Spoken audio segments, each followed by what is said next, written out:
Carlson Extra Large Trolley Cable and Dog Tie-Out. Included parts are tie-out cable, running cable, 2 screw hooks, 2 cable clips, and the pulley. To start, select 2 sturdy points to install the screw hooks. Make sure the distance between the 2 hooks is less than 45 feet. Screw the hooks into a suitable tree 6 feet or more above ground.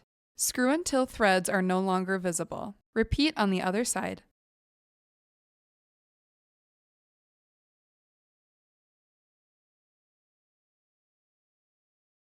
Screw until threads are no longer visible. Place the looped end of the cable onto the screw hook.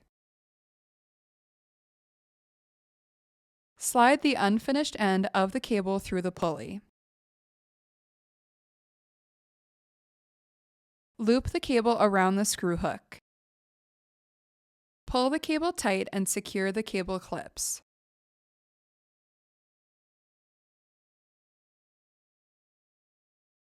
Within 1 inch of the first clip, secure the second cable clip.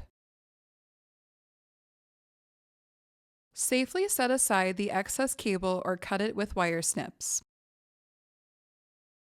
Connect the spring cage clasp to the pulley.